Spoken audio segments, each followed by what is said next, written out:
Have you ever looked at someone you love, someone you would walk through hell for, and suddenly realize that you don't really know who they are? Not in a, oh, I didn't know they liked that flavor of ice cream way, but in a cold, spine-chilling realization that makes you question every memory, every moment, every sacrifice you've ever made for them. It's a terrifyingly empty feeling, like you've spent your whole life building a house on a foundation that doesn't exist. I used to think that the bond between sisters was one of the most sacred and sacred things in the world. My sister Chloe and I, we weren't just sisters. We were two halves of one soul. At least that's what I believed. And that belief cost me everything. Not just money, although that was a lot, but something far more precious. To understand the magnitude of this betrayal, you have to understand Chloe. Ever since we were little girls, Chloe had been a little sunshine. She had silky blonde hair, sparkling blue eyes, and a smile that could light up a dark room. Everyone was drawn to her. My parents, my teachers, my friends, everyone doted on her. They said she was as fragile as a porcelain doll, and my role as the older sister by 3 years was to protect that doll. When Chloe fell and scraped her knee, I was the one who ran to get a Band-Aid and blew on the wound. When she struggled with her math homework, I would stay up late explaining each equation to her, even when I had a big test the next morning. When she snuck out to a party and got caught, I took the blame, said it was my idea, and accepted the punishment of grounding her for a month. This dynamic continued into adulthood. I chose a safe, stable path. I majored in graphic design, worked hard, and climbed the corporate ladder at a Seattle tech company. I lived in a small apartment, paid my own bills, built up savings, and planned for the future. My life could be described as responsible, reliable, and maybe a little boring. But I was happy with it. It was mine, and I made it. Chloe was different.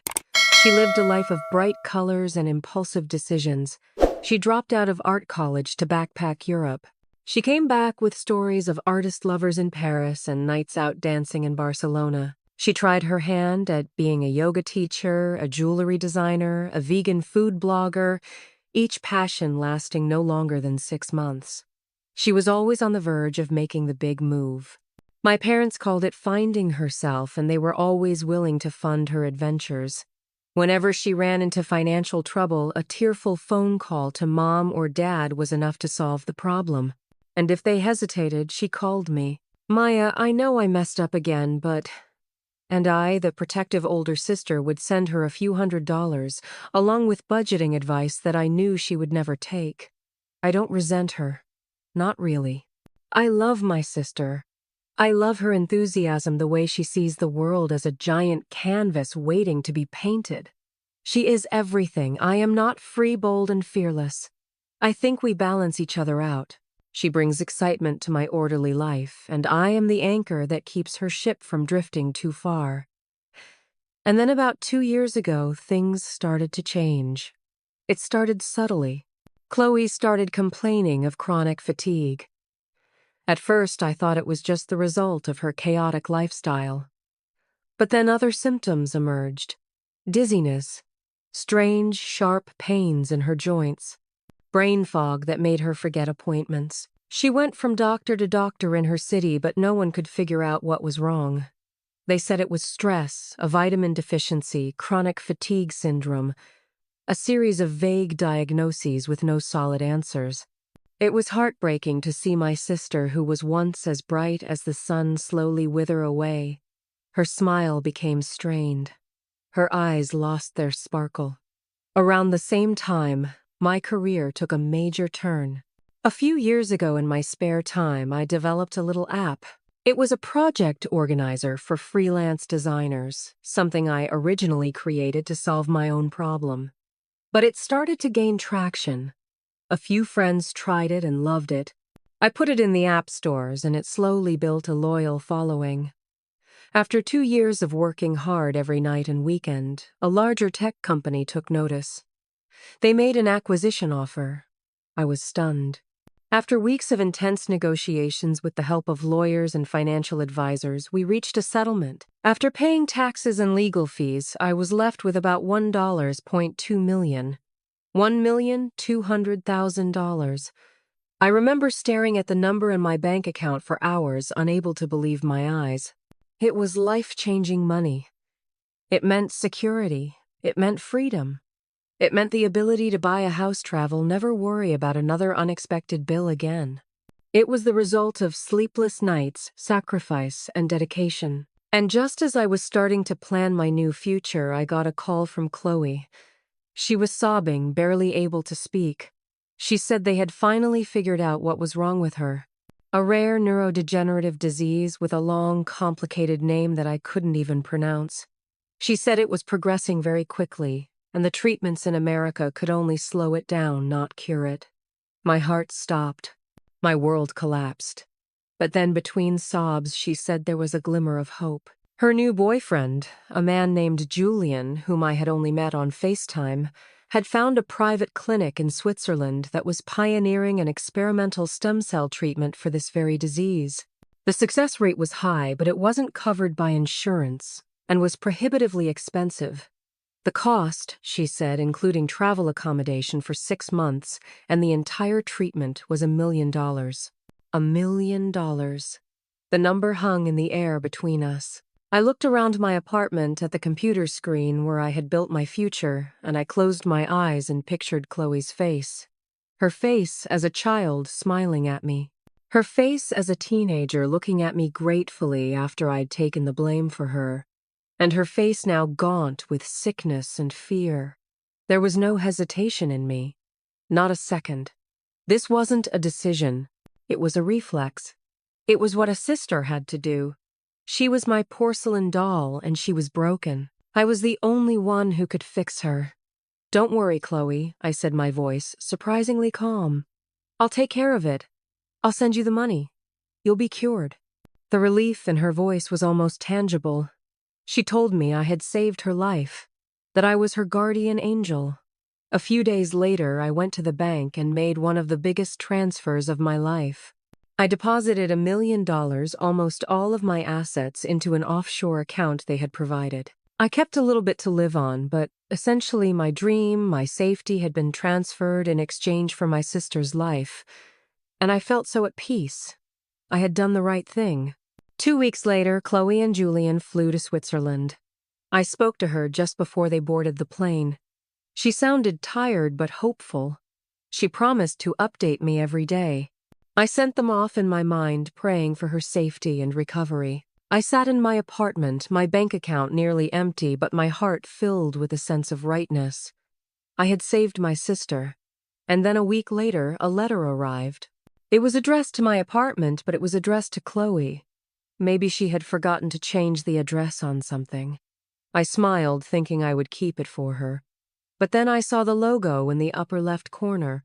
It wasn't from an insurance company or a hospital. It was for Elysian Escapes, a luxury travel company that specializes in exclusive vacation packages to far-flung destinations. I frowned, confused. Why would Chloe receive a letter from a place like this? It must be junk mail. But curiosity got the better of me. I tore open the envelope. Inside wasn't a brochure.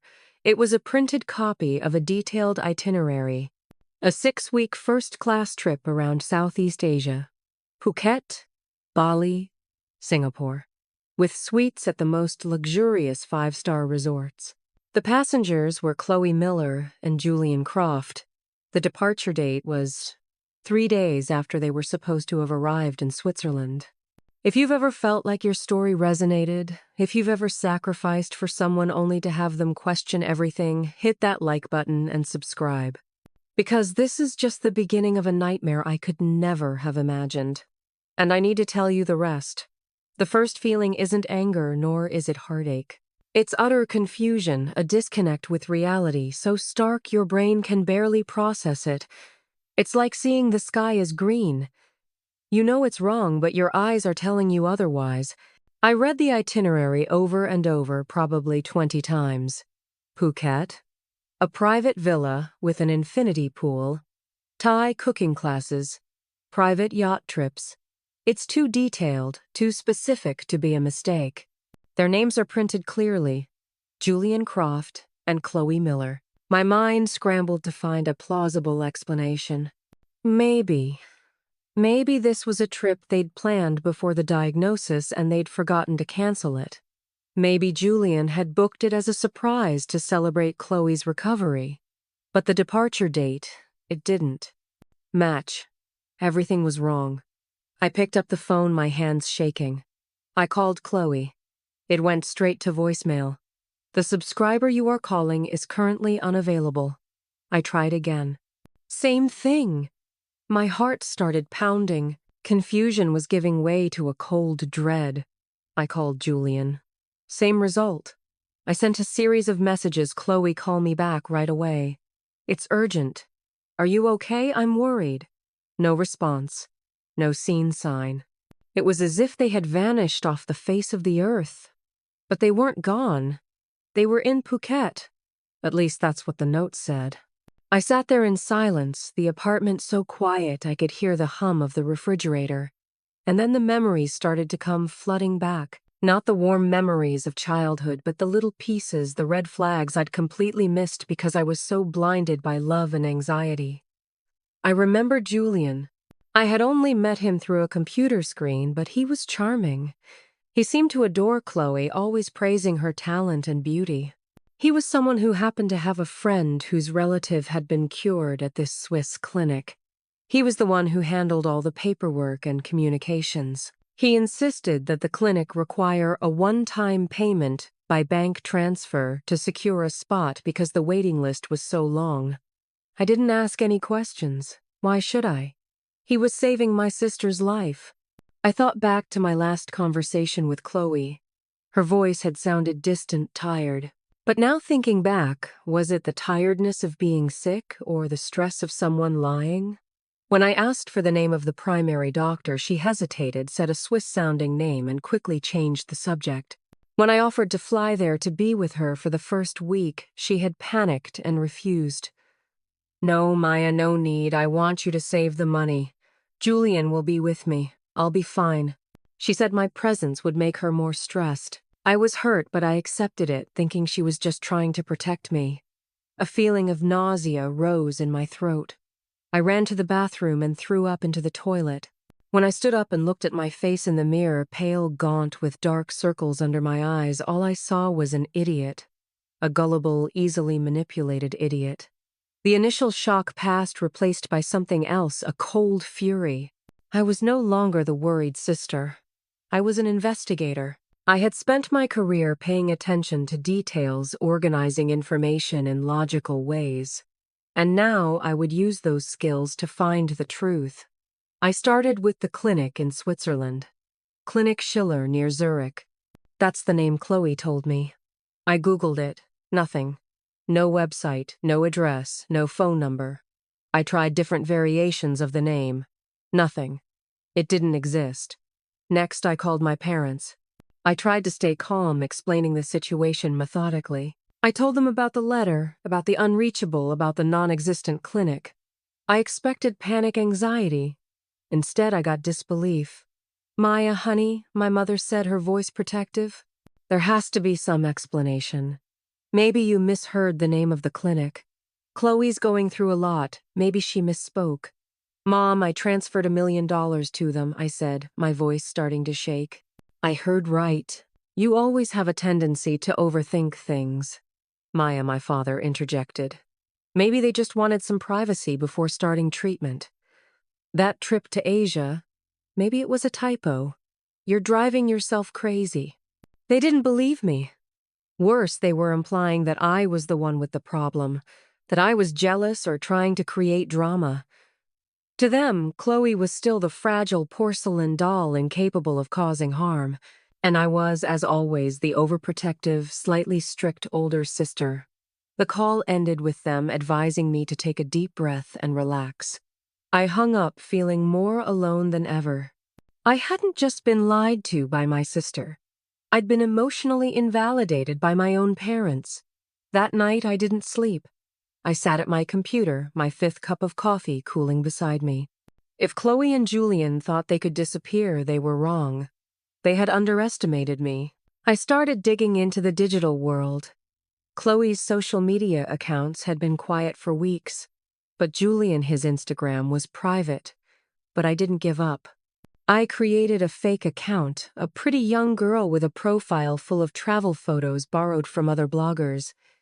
I sent him a follow request, and in my desperation I sent him a message. "Hey, didn't we meet at a bar in Austin last week? You look familiar." It was a shot in the dark. But a few hours later at 3 a.m. I got a notification. "Julian Croft accepted your follow request." My heart pounded. I was in. His profile was a collection of wealth cliches. Expensive watches, sports car interiors, champagne. And then I saw it. Posted just 8 hours ago. A photo from a balcony.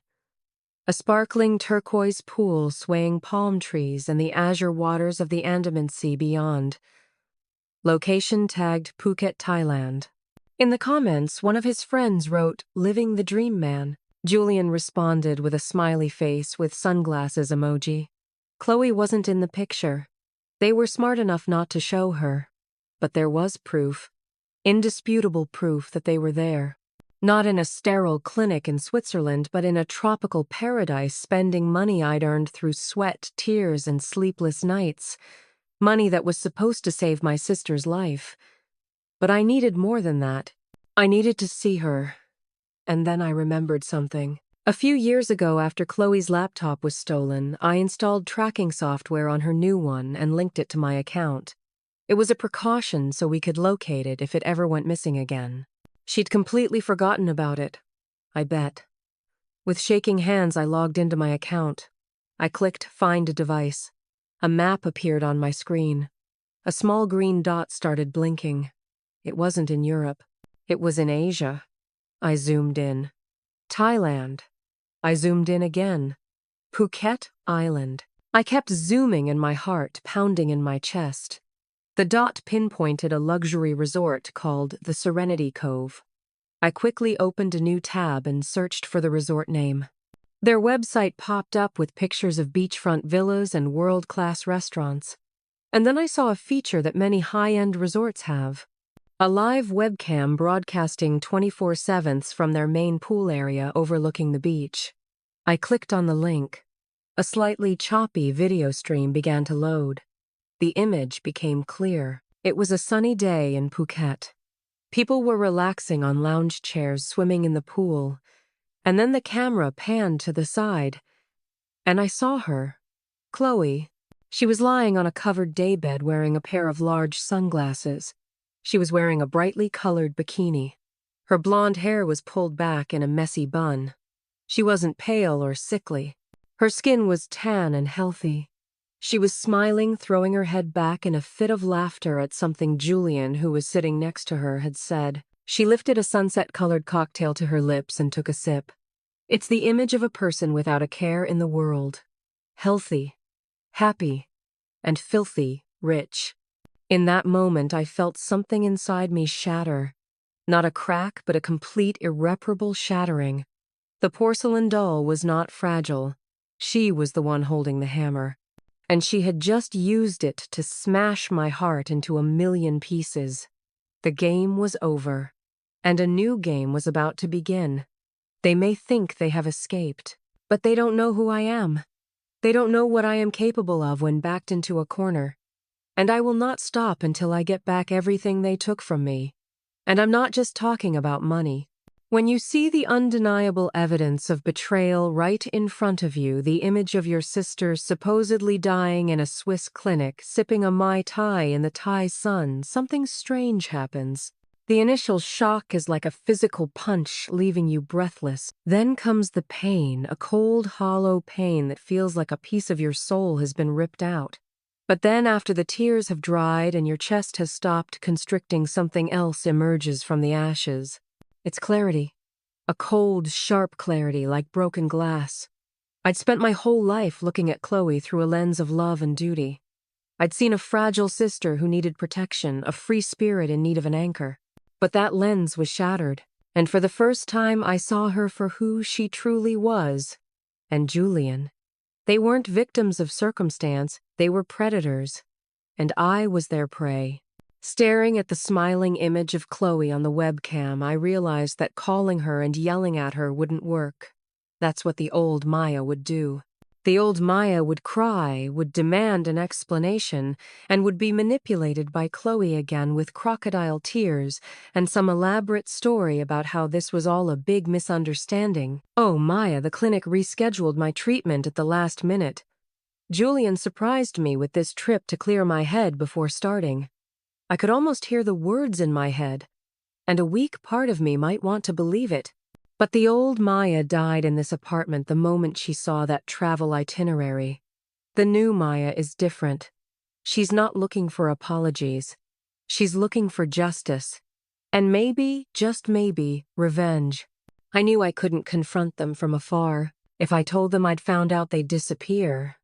They'd wipe their digital footprints, withdraw their funds, and disappear to some corner of the world where I'd never find them. No, I had to play their game.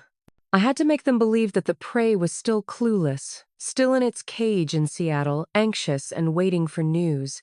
My first step was to gather information. My anger had turned into energy. I spent the next 48 hours living on coffee and adrenaline. I turned my apartment into a private investigation center. I used the research skills I'd acquired as a designer, the ability to find information, recognize patterns, and connect the dots. I dug into Julian Croft's past. His name was fairly common, but using the email address he'd used to contact me, I found a few clues. He'd lived in Florida, had a few minor charges of credit card fraud a few years ago that had been dismissed. He had a sketchy LinkedIn profile identifying himself as a venture capital consultant, a title vague enough to mean nothing. He was a professional ghost. But every ghost leaves a trail. I found his Venmo account, which was public. His transaction history was a map of little lies. Payments to fancy Miami bars, designer clothing stores, and here's the fun part, a payment to someone named Doc Frank with the notation travel documents. I searched for Doc Frank along with keywords about fake documents. A ton of results came up.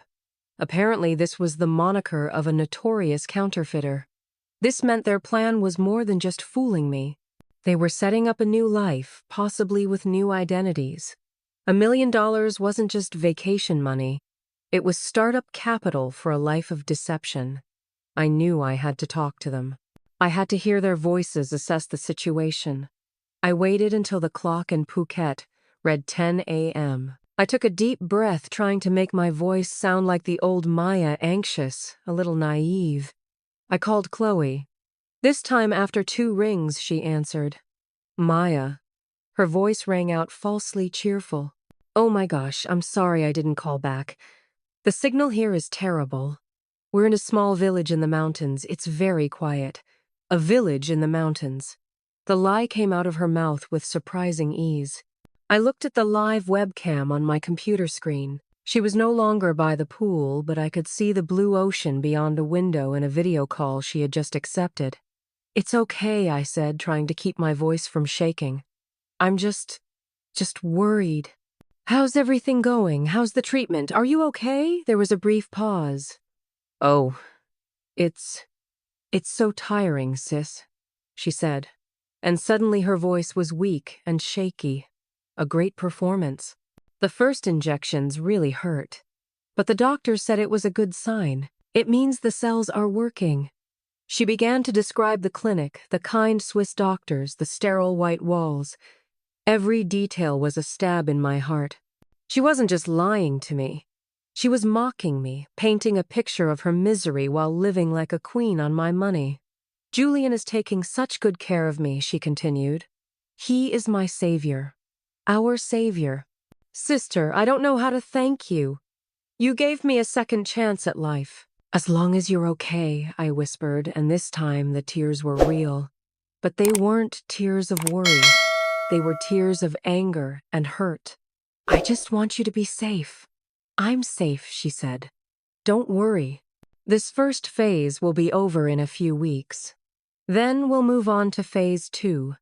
Phase 2, I asked, trying to pry for more information. Yes, Julian suddenly interjected, his voice booming over the phone. He must have heard the conversation. Hi, Maya. Phase 2 is an important part of the recovery process. The doctors recommend that a stress-free, warm environment is best for cell regeneration. So we're moving to a rehabilitation facility. Where is the rehab facility? I asked, my heart pounding. We're still looking at a few options, Julian said, his voice smooth and confident. There's this amazing place in Bali that our doctor recommended.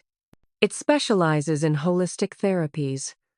We thought it would be the perfect next step. Bali. That was it. That was the piece I needed. Thailand was just the first stop. The bigger plan was Bali. I suspected that rehab was just another way of saying luxury villa, where we would invest the rest of our money in real estate and live under assumed names. Sounds wonderful, I said, trying to keep the disdain out of my voice. Let me know if you need anything else. I love you, Chloe. I love you too, sis, she said. And then they hung up. I sat motionless for a few minutes, letting their lies sink in. They had not just taken my money, they had weaponized my love against me. They had turned my compassion into a tool of their greed. This betrayal was calculated, cruel, and meticulously planned. And it's not over yet. They're planning the next phase. And so am I. I opened my laptop again. I was no longer looking for information about Chloe and Julian. Now I was looking for information about myself. One-way tickets to Denpasar, Bali. Visa regulations. High-end real estate agents in Seminyak and Uluwatu. I watched YouTube videos about expat life in Bali. I researched local laws. I sold some stocks I had held onto. I withdrew most of the money left in my savings account. I called my landlord and said I needed to break my lease early due to a family emergency. I packed 2 suitcases. One was filled with light summer clothes, suitable for the tropical climate. The other contained my laptop, several external hard drives, a small burner phone, and all the documents related to the transfer and Chloe's illness. They thought I was an ATM. They thought I was some gullible sister who would sit back in Seattle and mourn her fate. They were about to learn a hard lesson. I wasn't going to Bali for a vacation. I was going to hunt. I wasn't going to confront them loudly. I was going to do it smart. I was going to blend into their world. I was going to be someone they wanted to know. And when they least expected it, when they felt most secure and complacent in the paradise they had stolen, I was going to take it all back. They started this war, but I will be the one to end it. Bali has a distinct scent. It's a mix of sweet frangipani, the smoke from the incense sticks burned in daily offerings, and the damp earth after a tropical rain. It can be intoxicating, lulling you into a false sense of calm, making you forget why you're here. During my first week here, I fought that temptation constantly. The temptation to give in, to forget the rage simmering in my chest and simply enjoy the beauty around me. But every morning I wake up in the little villa I rent, look at my depleted bank statement, and the reminder comes back. I'm not here to find peace. I'm here to make war. Before I left Seattle, I did something. I called an old friend from my old tech company, Liam. Liam was a cybersecurity genius, a white-hat hacker who could find out anything on anyone. We weren't close, but he owed me a favor after I'd covered up a big mistake he'd made on a project a few years earlier. I told him an edited version of the story, that my sister had been taken in by a scammer, and I needed to find out where he was hiding his money.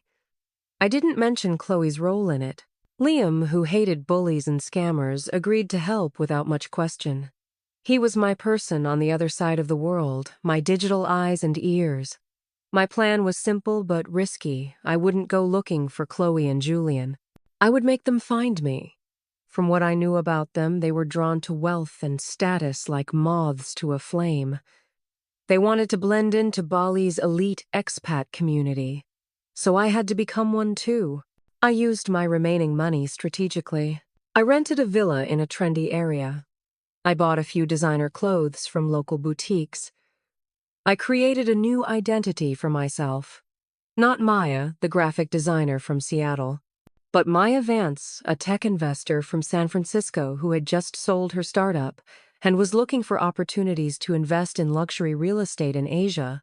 It was a story close enough to the truth to be believable, but grand enough to attract attention. I started hanging out where people like them would. Fancy beach clubs in Canggu, high-end yoga classes in Ubud art gallery openings in Seminyak. I talked to real estate agents expressing interest in multi-million-dollar beachfront plots. Word began to spread among the small expat community. New American girl? Very rich. Looking to make a big investment. Meanwhile, Liam was working behind the scenes. He had been monitoring their finances. As I had expected, a large portion of the money had been transferred from the Swiss account to a bank in Singapore, and from there, smaller amounts had been transferred to a bank account in Indonesia under Julian's name. They were laundering money, but they were doing it clumsily. They had also used some of the money to put down a deposit on a villa project being built in Uluwatu, an area famous for its majestic cliffs and luxury resorts. The project was called Azure Point Villas. That is my goal. I contacted the company developing the Azure Point project, pretending to be a potential investor. I arranged an appointment to tour the site. I knew it was a gamble. There was a chance they would be there. But I needed to see it to understand the scale of the dream they were building at my expense.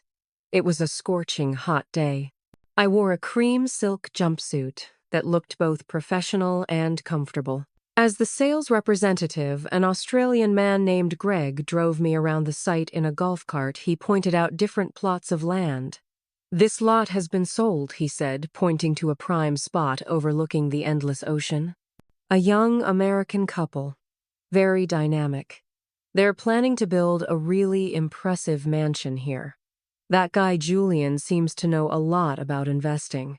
I kept my face completely expressionless. "Oh, really? Are they here? I think they just came by a few minutes ago to check on progress," Greg said nonchalantly. "They're over there talking to the architect," he pointed. And then I saw them. They were standing on the edge of the plot, the foundation of their future home.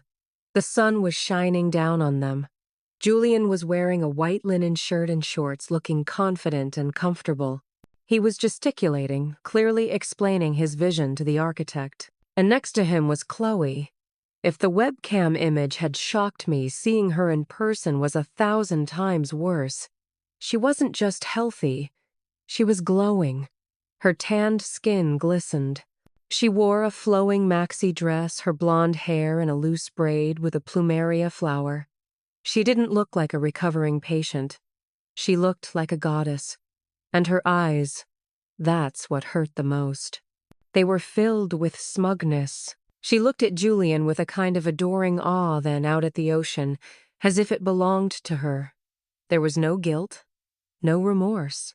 Just the pure arrogance of someone who had gotten what they wanted and believed they deserved it. They smiled at each other. Julian wrapped his arms around Chloe's waist and kissed her temple. It was a perfect picture. A power couple building their empire in paradise.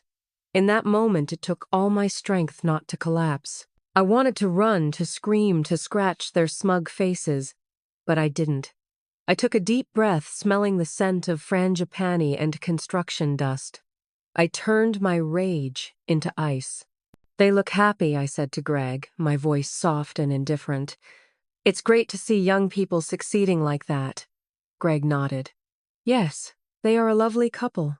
As we drove away, I glanced back over my shoulder. They were still standing there, two silhouettes against the blue sky, planning their future on my ruins. Little did they know that a ghost from their past was right there in their paradise.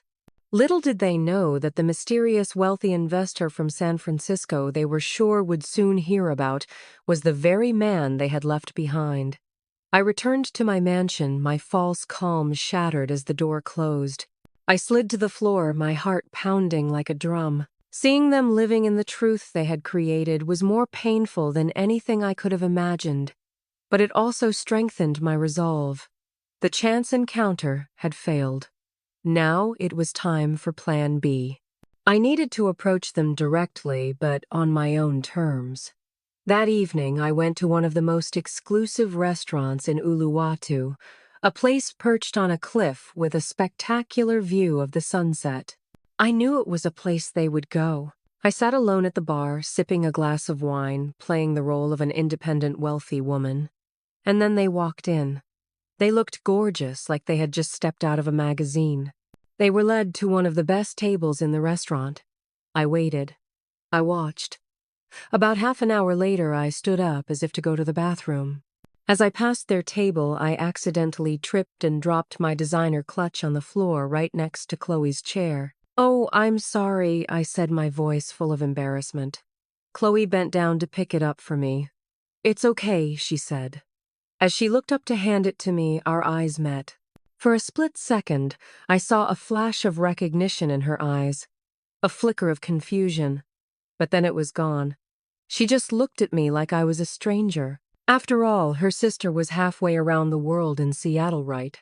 She couldn't be here in a fancy restaurant in Bali looking like a millionaire, could she? "Thanks a lot," I said, taking the wallet back. I gave her a bright, friendly smile. "I'm Maya. I'm new here." Julian looked at me curiously.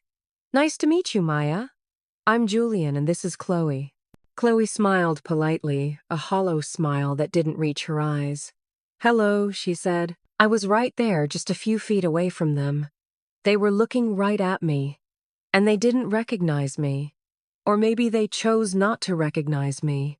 "Nice to meet you both," I said, my smile never wavering. "Hope to see you again." As I turned and walked away, I could feel their eyes on me. The bait was set, and I knew with cold certainty in my heart that they would take the bait. In the art of hunting, the most dangerous moment is not the moment you strike, but the wait after you have dropped your bait. That is when doubt creeps in. Did you do it right? Was the bait attractive enough? Was the prey smart enough to see the trap? For 3 days after our chance meeting at the restaurant I lived in, that state of hypervigilance, I wondered if I had overestimated their complacency. Maybe the flash of recognition in Chloe's eyes had been enough to alert her. Maybe they had packed up, cashed out, and were on their way to another tropical paradise. I continued to play my part. Every day I went to a different beach club, ordered a cocktail, opened my laptop, and pretended to work, making sure I was seen in the right places. I made superficial conversations with other expats, dropping tidbits about my tech background in the Bay Area and my interest in Bali's booming real estate market. I knew that in such a small, gossipy community, my words would spread like wildfire. I could only hope that they would reach the right people. And then on Tuesday afternoon, it happened. I was sitting at Potato Head Beach Club, one of Seminyak most iconic spots. I had chosen a daybed near the infinity pool, a prime spot. As the sun began to set, painting the sky, a fiery hue of orange and purple, a figure fell over me. Maya Vance, right? I looked up, shielding my eyes from the bright sunlight. Julian Croft was standing there smiling, a smile he had clearly practiced to perfection. It was designed to be both charming and non-threatening. He was wearing a navy blue polo shirt and white shorts, looking like the epitome of leisurely wealth. "I'm Julian," he said, as if we'd never met. "We ran into each other at La Luciola a few nights ago." "Oh yeah, I remember," I said, taking off my sunglasses and squinting at him, pretending to try to remember. "You and your wife." I used the word wife deliberately, a subtle way of probing. He chuckled. "Girlfriend. Chloe. She's at the spa. I hope I'm not disturbing you." He had naturally switched to calling me you.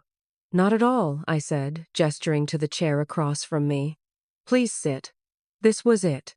The moment my entire plan depended on. I had to be everything. He wanted me to be rich, smart, and most importantly, exploitable. "I heard you were looking to invest here," he began, getting straight to the point. Clearly, the gossip network had worked. "I happen to be in that business too." "Oh, really?" I said, my tone a little skeptical. "What's your background? Private investment consulting?" he said smoothly. "I help high-net-worth clients diversify their portfolios, especially into emerging markets like this. Bali real estate, if you pick the right projects, can yield incredible returns. He started talking about investment returns, foreign ownership regulations, and the growth potential of the luxury rental market. He was convincing. He had done his research. To the uninitiated, he seemed completely legitimate. But I knew better. Every word he said was built on the foundation of my money. He was using the financial security I had stolen from me to try to fool me again. The irony was so bitter that I almost burst out laughing.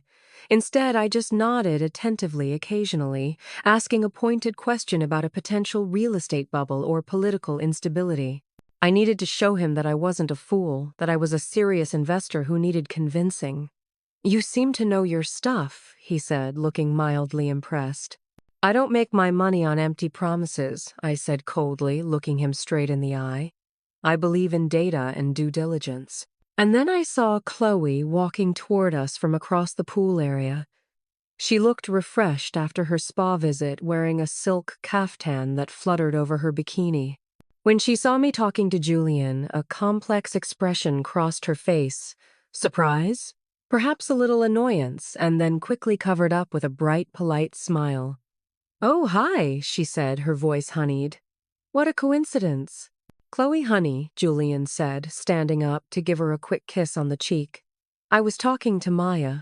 Remember we met at the restaurant?" "Of course," Chloe said, sitting down next to Julian. She looked at me, an appraising look from head to toe, noting my watch, my handbag. I could see the wheels turning in her head. She didn't recognize me as her sister, but she recognized me as someone of the class she aspired to join. "Your dress is beautiful," she said. "Is it Zimmerman?" "Yes," I replied. It was one of the things I bought for the role in $800 dress that the old Maya would never have dreamed of owning. The conversation continued, but now it had changed. With Chloe around, it became less formal. They talked about the parties they had attended, the restaurants they had tried. I felt like I was watching a play. I had to look into the face of my sister whose diaper I had changed, whose bedtime story I had read to every night, and pretend we were strangers who had just met. To keep myself from falling apart, I clung to memories. Not good memories, but memories of lies. I remembered her trembling voice on the phone describing her unreal symptoms. I remembered the relief in her voice when I said I would send the money. I turned those memories into a wall of ice around my heart, a barrier that prevented any emotion from coming out. Julian, sensing an opportunity, tried to bring the conversation back to business. "Actually, Maya, we're having a small dinner party at our villa on Friday night," he said. "Just a few friends. Many of them are also in the real estate and investment business. Maybe you'd like to come and socialize. An informal way to learn about the market." That was the invitation I was waiting for. The door to their world. "Sounds good," I said casually, as if I got such invitations every day. "Awesome," Chloe said, clapping her hands happily. "This is going to be fun. We just found a great personal chef." Little did they know that they had just invited their enemy into their home. Little did they know that their honored guest was not coming to wine and dine, but to gather evidence and plot their downfall. "I'll be there," I said, smiling what I hoped looked warm and sincere. "Send me the address." As I stood up to leave, I paused for a moment. I looked at Chloe. "Sorry, this is going to sound weird," I said, "but you look familiar. Have we met somewhere before? Maybe on the West Coast." I wanted to see how she would react. I wanted to push gently against her wall of lies. Chloe blinked, her smile faltering for a split second. She looked at me more closely. I don't think so," she said, shaking her head emphatically. "I have a pretty common face." "I guess so," I said, smiling slightly. "Anyway, see you on Friday." As I walked past sunbathers and sparkling pools, I didn't feel victorious. I felt a cold emptiness. My sister didn't just not recognize me. She had erased me. There was no room for a simple Seattle accountant sister in the new story she had written. And I realized that to defeat her, I had to erase that part of myself too. This game required a ruthlessness I never knew I possessed, and I was ready to play. There's an old saying that you keep your friends close and your enemies closer. As I drove to the villa Chloe and Julian were renting, I realized that sometimes they were one and the same. The address they gave me led to a private gated complex atop a cliff. The guard checked my name off a list and opened the gate with a respectful nod. The driveway was lit by torches, and the air was filled with the scent of frangipani and the sound of waves crashing against the cliffs below. It was beautiful in a way that was almost an insult to me. Their villa was a masterpiece of tropical modernism, with walls of glass, an infinity pool that seemed to melt into the ocean, and open spaces decorated with designer furniture and local artwork. Soft jazz and laughter drifted from the terrace. About a dozen people were there, a multinational crowd of tanned, wealthy, and smug-looking people. I took a deep breath, donned the character of Maya Vance like a suit of armor, and walked in. Chloe saw me first and swept over to greet me, 2 glasses of champagne in hand. "Maya, welcome," she said, handing me one. "We're so glad you could make it." She looked stunning in a gold sequined dress, and she played the role of hostess perfectly. "Thanks for inviting me," I said. "This place is wonderful." "We like it," she said, "but it's nothing compared to where we're building." Her words held undisguised pride. Julian joined us, wrapping his arm around Chloe's waist. "Welcome, Maya. Let me introduce you to everyone." For the next hour, I mingled with the crowd. I talked to a French real estate developer, an Australian restaurateur, and a Brazilian fashion designer. I talked about funding rounds, exit strategies, and the potential of blockchain using all the buzzwords I'd learned in the tech world. I played my part well. Everyone was engaged. I could feel their respect and curiosity, but all the while my senses were on high alert. I was watching. I was listening. I noticed the way Julian kept touching Chloe's back, a gesture of possession rather than affection. I noticed the way Chloe laughed a little too loudly at the jokes of the richer men. They were a team, a well-oiled machine designed to seduce and manipulate. And I'm looking for my chance. It came when Julian gathered a few potential investors, including me, around a corner to show off a 3D design of the Azure Point Villas project on a large tablet. As he raved about sustainable materials and smart home technology, I made my move. "Excuse me, Julian," I interjected. "Can I use the bathroom for a moment?" "Oh, of course," he said, a little annoyed at the interruption. "It's down the hall on the left." I nodded my thanks and walked away. But I didn't go to the bathroom. Instead, I turned right into a quieter part of the villa. I was looking for an office, a workspace where Julian could keep important documents. The first room was the bedroom. The second was the gym. And then, at the end of the hallway, a door was ajar. Inside, I saw a teak desk with a laptop and a stack of papers on it. Bingo. My heart was pounding. I knew I had only a few minutes. I slipped inside, closing the door softly behind me. The room was an organized mess. I quickly scanned the papers on my desk, real estate brochures and invoices mostly. Nothing useful. I glanced at my laptop. It was password protected. I didn't have time to try to crack it. And then I saw it. A small metal filing cabinet hidden under the desk. It was unlocked. I knelt down, my hands shaking as I opened the latch. Inside was a sheaf of files. I flipped through them. Leases, bank statements, and then a passport. There was Chloe's passport with her real name on it, and next to it were 2 other passports. Both had Julian's picture on them, but the names were different. One was Julian Croft, the American passport. The other was Alexander Cole, the Canadian passport. I pulled out my phone and quickly snapped a photo of both pages of my passport as clearly as I could. This was it. This was irrefutable proof. Julian Croft was not his real name. He was a professional con man, and I had just found evidence of his false identity. My theory about Doc Frank had been correct. Just as I was about to put my phone away, I heard footsteps in the hallway. Panicking, I quickly stuffed the passports back into the case, closed the lid, and pushed it back under the table. I stood up, trying to act normal. The door opened. Chloe was standing there, a glass of wine in her hand. "Oh," she said, seeming surprised to see me there. "I thought you were in the bathroom." I'm lost, I stuttered, my heart pounding in my chest. This place is huge. Chloe narrowed her eyes at me. For a moment, I was sure she had noticed. Suspicion was clear on her face. This is Julian's office. What are you looking for? Her voice was cold and sharp. I had to think fast. To be honest, I said, forcing an awkward smile, I was looking for a quiet place to make a quick phone call. The reception on the patio is a little spotty. A business matter in San Francisco.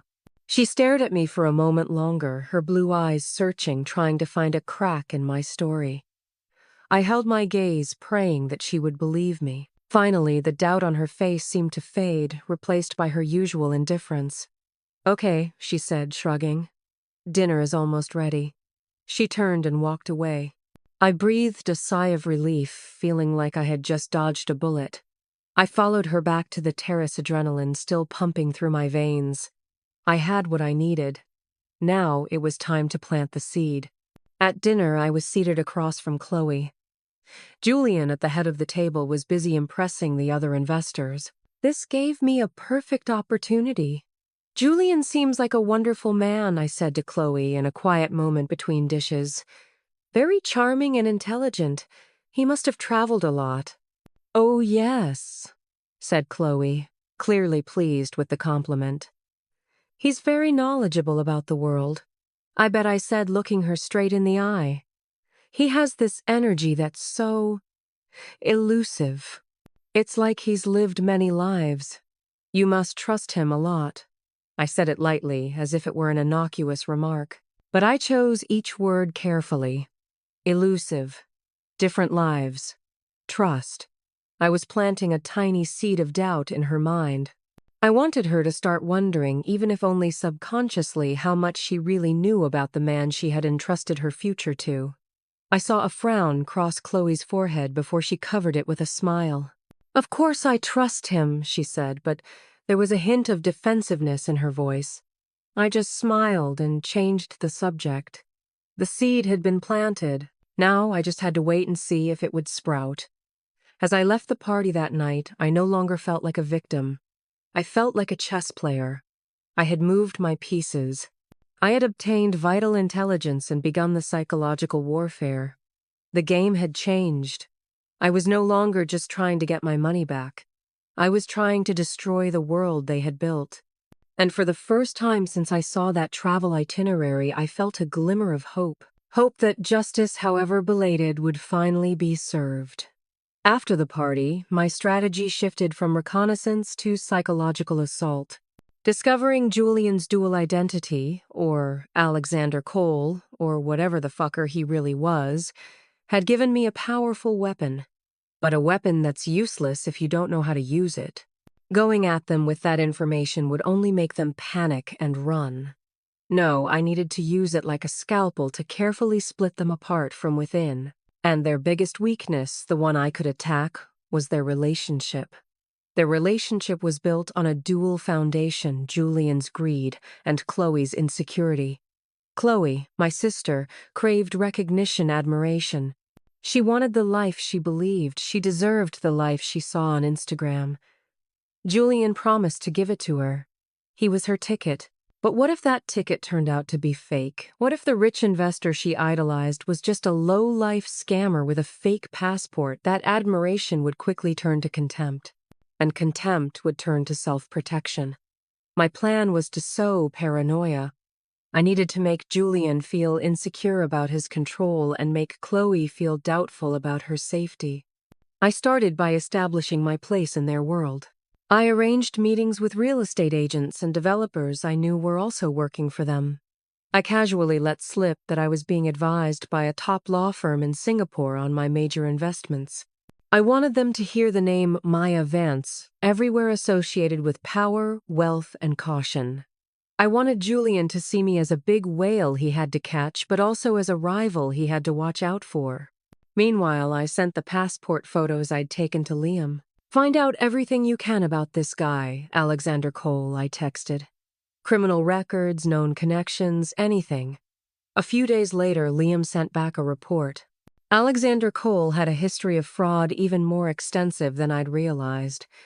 He preyed on wealthy, vulnerable women using his charm to steal their fortunes before disappearing. He had warrants for his arrest in 2 states and was wanted for questioning in Spain for a similar scam. He wasn't just a con man, he was a serial predator. And Chloe was his latest and perhaps final participant. Reading the report made my blood run cold.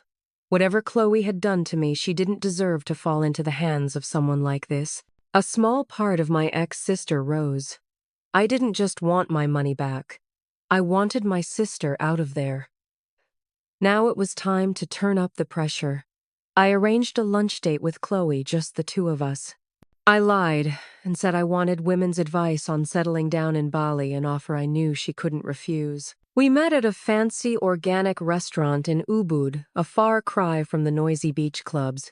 It's nice to talk privately, I began, after we'd ordered quinoa salads and kale juices. Julian seemed so intense. It must be fun to be around someone with so much energy. He's my everything, Chloe said, her eyes lighting up. He changed my life. I can see that, I said, stirring my drink. But doesn't it make you feel a little out of control? He seems to be making all the big decisions. Chloe frowned. What do you mean? Oh, nothing negative, I said quickly, feigning innocence. It's just that with such large investments, especially in a foreign country, it's important that both partners be completely transparent with each other. For example, all of my assets are held in joint names in a trust that I control with my business partner. It's just a smart safeguard. I could see my words affecting her. Insecurity flashed across her face. Chloe had never been good with finances. She had always let others take care of her. Her parents, me, and now Julian. I was planting the seeds in her head that dependence could be a weakness. Julian takes care of all that, she said, a little defensively. I trust him. Of course, I said, smiling. Trust is the most important thing. I was just wondering, do you have a backup plan? Just what if something happens to Julian, or if you 2 break up? A smart woman like you must have a fund of your own, right? Something that's just yours. Her silence said it all. I knew she had nothing. Everything was in Julian's name. She had given him complete control. Just a thought, I said, changing the subject gently. So tell me about the best places to shop here. I didn't mention it again during lunch, but I knew the seed had taken root. On the way home, I took the next step. I created an anonymous email address and sent an email to Chloe. The subject line was "A concerned friend." The content was simple. Be careful of the man you're with. He's not who you think he is. Look up the name Alexander Cole. He has a criminal record in Florida and Spain. I don't attach any proof. I want her to find it herself. I want the truth to be discovered by her, not given to her. That will make it stronger. And then I waited. This was the hardest part. I had given Chloe the information. Now it was up to her what she would do with it. Would she panic and tell Julian, putting me in danger? Or would her insecurities and instincts for self-preservation win out over her blind loyalty? 2 days passed in silence. I began to worry. Maybe I had misjudged her. Maybe she had deleted the email and trusted Julian completely. And then on the second night, I got a text message from an unknown number. Who are you? Why are you doing this? It was Chloe. She didn't tell Julian. She did it herself. I texted back, I'm the one who knows. You deserve the truth. Have you looked up that name? A long pause. Then another message came. Okay. I don't understand. You'll understand, I texted. Don't confront him. Be cool. Observe. He'll make a mistake. And when he does contact me, I didn't reply to any of her messages that night. I needed to leave her alone with her fear and confusion. I had shattered her perfect world. Now she had to decide for herself what to believe. My plan had entered a new, more dangerous phase. I was no longer just a mysterious investor. I had become an invisible puppeteer, manipulating events from the shadows. I was betting on one thing, that Chloe's relationship with Julian, a relationship built with my money, was not strong enough to withstand the weight of the truth. And I was betting that when faced with a choice between loyalty to a con man and her own survival, my sister would ultimately choose herself. It was a cruel gamble, and I wasn't sure how I wanted it to end. Sowing chaos into Chloe and Julian's lives was one thing. Living with the fallout was another. Over the next week, I kept my distance. I declined a few of Julian's invitations to hang out, citing busy conference calls with San Francisco. I needed to give them space to let their paranoia grow like toxic mold in their tropical greenhouse. I imagined their conversations, the tense silences, the dodged questions, the suspicious glances when the other wasn't looking. I could sense the change. Liam had alerted me to unusual activity on their accounts. Julian had made a few small test transfers to a new account in the Cayman Islands. He was preparing an escape route. He sensed something was wrong. Maybe my words at the party had alerted him, or maybe he sensed the change in Chloe's demeanor. And Chloe, she was spiraling. She texted me a few more times, the messages becoming more and more panicked. He changed the password on his laptop. I think he's listening in on my calls. I found a little recorder in my bag. I replied briefly and calmly, "Don't panic. Collect evidence. Record everything." I felt a tug inside me. Part of me reveled in her fear. This was retribution. This was the price she had to pay for her betrayal. But another part, the sister part I tried to bury, felt a pang of protectiveness. She was my flesh and blood after all, and she was in a dangerous situation with a professional criminal. I had put her in it. It was my responsibility to get her out of there. And then my opportunity to act came from an unexpected source. The sales representative of the Azure Point Villas project, Greg, called me. "Hello, Maya," he said, his tone cheerful. "I have some information that might interest you. It looks like the lot you like, the Croft lot, might be back on the market soon." "Really?" I asked, trying to hide my surprise. "Why, I'm not sure," Greg said. "But it sounds like they're having some cash flow issues. Their next payment is a week overdue. Our company has sent them a formal notice. If they don't pay within the next 14 days, the contract will be canceled and they'll lose their deposit." This was it. The cracks were showing. Julian, perhaps feeling insecure, was holding on to his money, unwilling to invest further in a project that would tie him down to Bali. He was preparing to run, and he was willing to sacrifice his deposit and Chloe's dream to do it. I knew I had to act quickly. I needed to see Chloe alone and give her a way out. But how could I see her without arousing Julian's suspicions? I came up with a plan. I knew Chloe went to yoga classes at a popular studio called the Yoga Barn in Ubud every Tuesday morning. I called the studio and booked a therapeutic massage for my friend Chloe Miller at 11 a.m. on Tuesday, right after her class.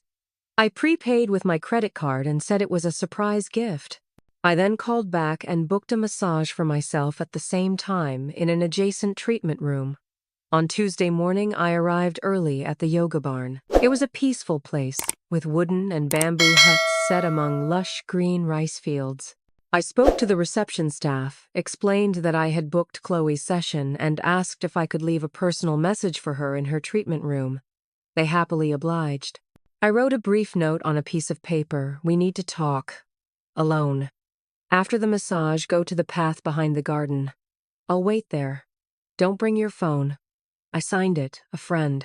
I went into my treatment room and lay down on the massage table. For the next hour, as the therapist kneaded my tense muscles, my mind raced. This was a big gamble. I was exposing myself. If Chloe told Julian, he would know I was behind it all. He might retaliate. He was desperate and dangerous. When the massage was over, I got dressed and walked out the back door to a small path that ran along a creek. I stood in the shade of a palm tree, my heart pounding. I waited. 5 minutes passed, then 10. I began to think my plan had failed. And then I saw her. She was walking toward me, her steps hesitant. She looked haggard, the dark circles under her eyes, impossible to hide with makeup. She was no longer the radiant goddess I had seen at the construction site. She looked like someone who had been imprisoned.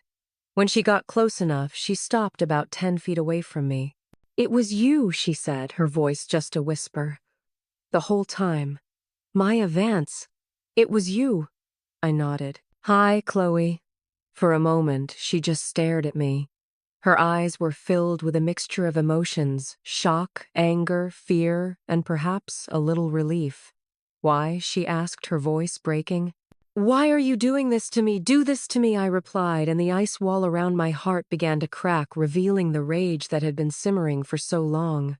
You lied to me, Chloe. You took almost everything I had. You pretended to be dying while spending my money at a 5-star resort. And you ask why I did this, tears started rolling down her cheeks. I had no choice, she sobbed. Julian, he said it was the only way. The only way to do what? To have the life I think I deserve. A life built on lies and my own sister's suffering, I yelled, no longer caring who could hear. You don't understand, she cried. He can be so scary. He controls everything. I'm trapped. Now you're stuck, I said, my voice cold again. But I'm giving you a way out. Julian or Alexander is going to abandon you. He won't make the next payment on the mansion. He'll take the rest of the money and disappear. And you'll be left here penniless and possibly facing criminal charges. Her face turned pale. How do you know that I know everything, Chloe, I said. And I know that you have a choice. You can stay with him and go down with him. Or you can help me. Help me take back what is mine and help yourself get away from him. She looked at me, desperation in her eyes. What should I do? I need proof, I said. Irresistible proof that he scammed me and that you were a coerced accomplice. I need his Cayman bank account number. I need access to his laptop. I need a recording of him admitting everything. He will kill me, she whispered, trembling. He will destroy you if you do nothing, I shot back. This is your only chance, Chloe. I won't make this offer twice. Help me take him down, and I'll help you. I'll make sure you're safe. I can even talk to a lawyer to minimize your role in this. But you have to pick a side. Now. I stood there looking at my sister, the one who had caused me unimaginable pain. And in that moment, both of our fates were in her hands. For the first time in her life, Chloe couldn't rely on charm or tears to get out of trouble. She had to make an adult decision, and I could only hope that deep inside the person who had betrayed me, there was still something left of the sister I loved. The confrontation at the yoga barn had changed the dynamic. It was no longer a game of chess played from afar. It had become a high-stakes, close-quarters battle. I had placed my trust, a precious and scarce commodity, in the hands of someone who had once crushed it. For days after that encounter, I lived in a state of heightened anxiety. Every motorbike that passed my villa would startle me, afraid that it was Julian who had found out and was out for revenge. I slept with a golf club next to my bed, a futile defense, but a fragile comfort. Chloe hadn't contacted me. The silence was torturous. It could mean she was following my lead, waiting for the right moment. Or it could mean she'd confessed everything to Julian, and together they were plotting against me. I'd played my last card, and now all I could do was wait and see where it would land. And then on Wednesday evening, I got an email from the anonymous address we had agreed on. There was no subject. There was just a single attachment. It was an audio file. My hands were shaking as I plugged in my headphones and pressed play. First there was a rustling sound, then Chloe's voice, shaky and small. Julian, we need to talk. What is it, honey? Julian's voice rang out smooth as oil. You seem stressed these days. I'm just worried about the mansion, Chloe said. I could picture her playing the role of the worried innocent girlfriend. The payment is overdue. Greg called me. If we don't pay, we'll lose everything. There was a sigh from Julian. I told you, Chloe, it's just a little cash flow issue. I'm transferring some assets. It'll be a few days. But you said that last week, Chloe pleaded. Julian, it's my money. I mean our money. Money my sister gave us. Your sister's money, to be exact, Julian said, and his tone turned cold. And you were the one who carried it out. Never forget that. Without you, I would still be stuck in America complaining about my life. You gave me everything. I know, and I'm so grateful, Chloe said, her voice small. But I just feel unsafe. Everything's in your name. The bank, the contracts. If something happened to you, I'd have nothing. There was a pause. Then I heard Julian laugh, a cold, condescending sound. What are you thinking, Chloe, that I'm going to take the money and leave you, honey? You're my partner. We're in this together. Then prove it, Chloe said, her voice gaining a little more force. Give me access to the account. Let me see the investments. I don't want to be just a pretty face next to you. I want to be a real partner. This is it, the line I told her. A real partner, Julian repeated, his tone mocking. You don't know anything about this world, Chloe. You just have to be beautiful and trust me. That's our deal. But I can't trust you if you don't trust me, Chloe said, her voice breaking in a perfectly calculated sob. After everything we've been through, after I lied to my entire family for you, this is how you treat me. Julian sighed again, clearly losing patience. Okay, don't cry. Listen, it's okay. The money's safe. It's in an account in the Caymans, untraceable. I've done this many times. It always works. Many times, Chloe asked, her voice filled with wounded innocence. A mistake. Julian realized he had misspoken. I've done international deals like this many times for other clients. Stop analyzing my every word. Just trust me, okay? It'll be fine. Now let's talk about dinner.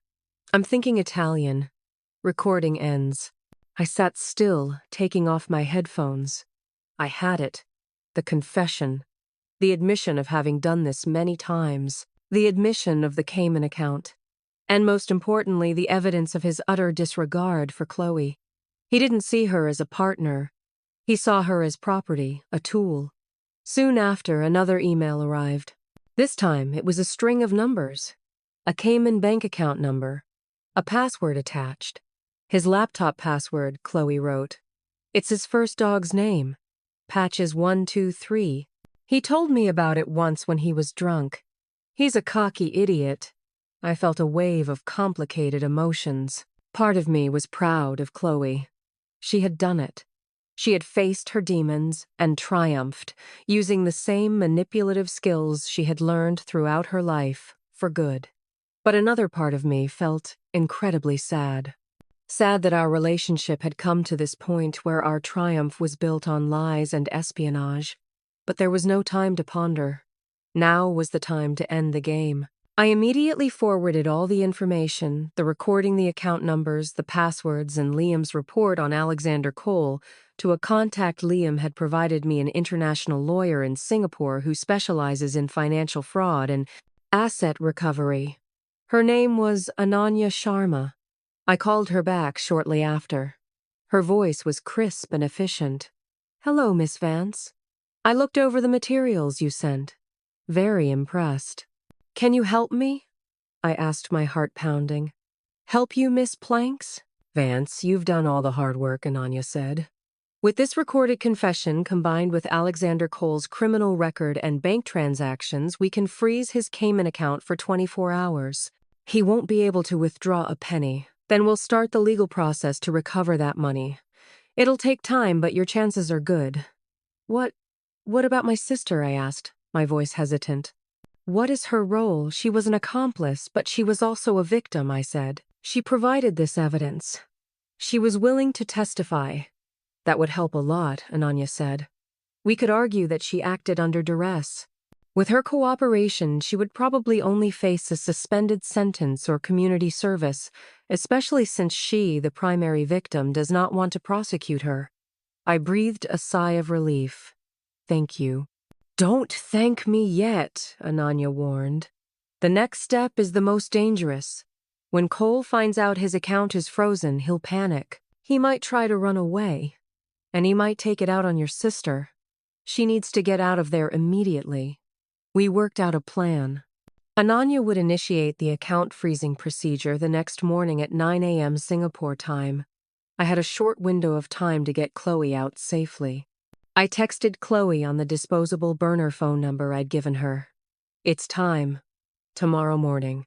Pack a small bag. Just the essentials. Passport, wallet.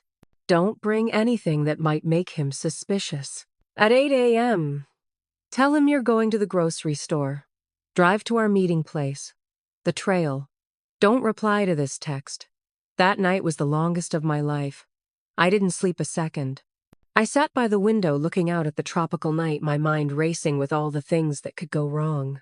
What if Julian hadn't left Chloe alone? What if he'd found the phone? What if he'd turned violent? By the time dawn broke, I was ready.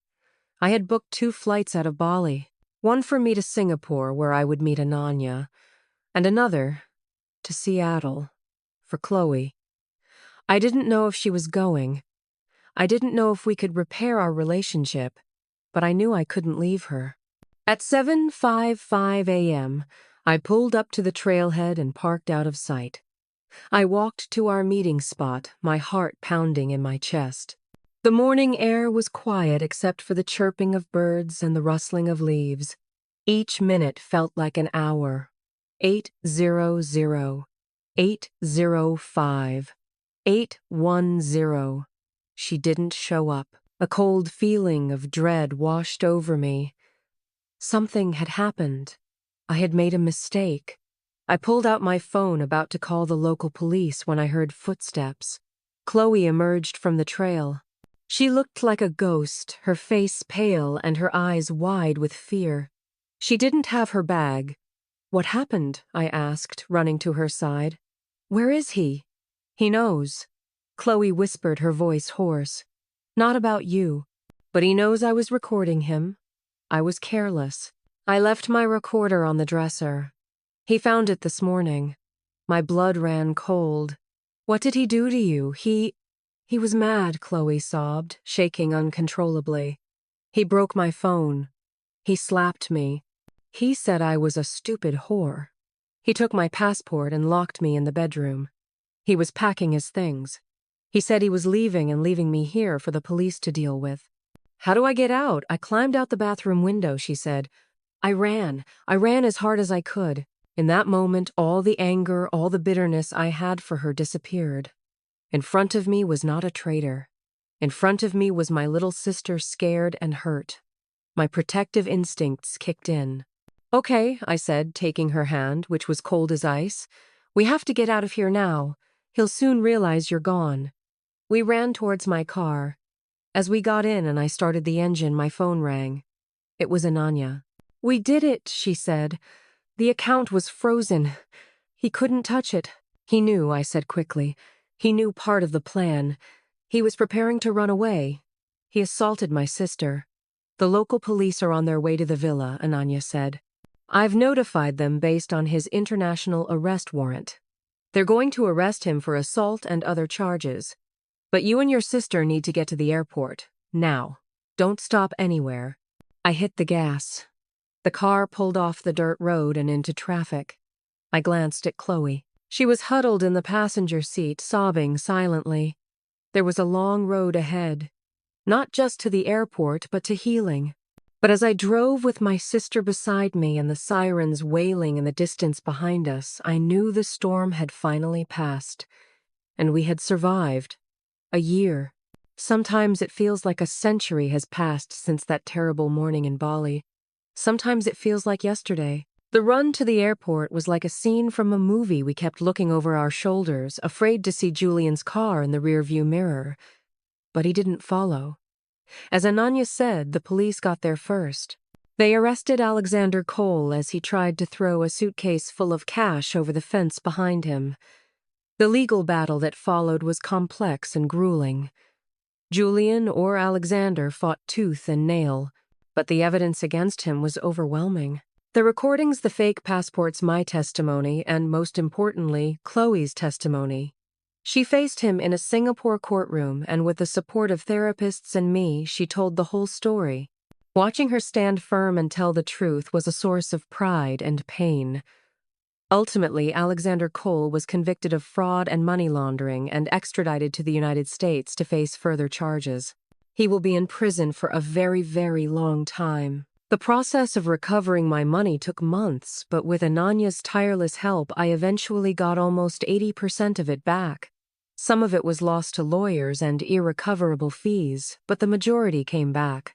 It didn't feel like a victory like I thought it would. It just felt like a relief, like coming home after a long and arduous journey. As for Chloe, that was the complicated part. Due to her complete cooperation and the fact that she had endured abuse from Julian, the court was lenient. She was given a suspended sentence and 200 hours of community service, which she completed at a shelter for battered women. She was on the flight back to Seattle that day. We didn't talk much during the flight. There were no words to describe what we had been through. When we landed, I took her back to my apartment. For the first few weeks, she was like a shadow. She slept a lot. She rarely spoke. She was hurt not just by Julian, but by her own choices. Healing isn't a straight line. It's messy and full of setbacks. We went to therapy together, both separately and together. There were sessions where we just screamed at each other, unloading all the pain and resentment that had built up over the years. I screamed about feeling betrayed, about how my sacrifices had been trampled. She screamed about feeling like she was always living in my shadow, about the pressure to be perfect, and how her insecurities made her easy prey for someone like Julian. And then slowly the screams gave way to tears, and the tears gave way to understanding. I realized that in my role as protector, I had also inadvertently harmed her. I had always solved her problems, always shielded her from the consequences. I had never let her truly grow up. And she, in her desire for independence, had chosen the most destructive path possible to escape. We were both at fault. Our relationship was unhealthy, and Julian was simply the catalyst that made it explode. Chloe had changed. The vanity, the self-satisfaction was gone. In its place was a quietness, a humility I had never seen in her. She had taken a part-time job at a coffee shop. She had begun paying me back the money she had lost, little by little, from her paycheck. It was a gesture more symbolic than practical, but it meant a lot. She was taking responsibility. What is our relationship like now? It's not what it used to be. The innocence is gone forever. We're no longer two halves of one soul. We're two separate wounded individuals trying to figure out a new way to love each other. It's quieter. It's more honest. It's still awkward at times, but it's real. Every now and then I see a glimmer of the old Chloe, a witty joke, a bright smile, and it doesn't hurt anymore. It gives me hope. As for me, I didn't go back to my tech job. The experience changed me profoundly. I sold my apartment and bought a smaller house near the ocean. I used some of the money I recovered to start a small foundation. It provides legal aid and therapy support to victims of romance fraud who often feel too ashamed and alone to seek help. It was meaningful. It turned my pain into a purpose. I learned a hard lesson about the nature of trust and betrayal. But I also learned something else.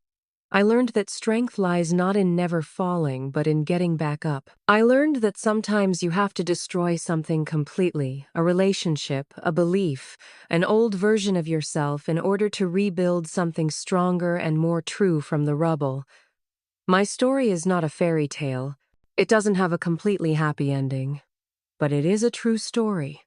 And it is mine. I went through the fire and lived to tell the story. And in the end, maybe that's all we can hope for. To survive, to learn, and to find some peace on the other side of the storm. Thank you for listening.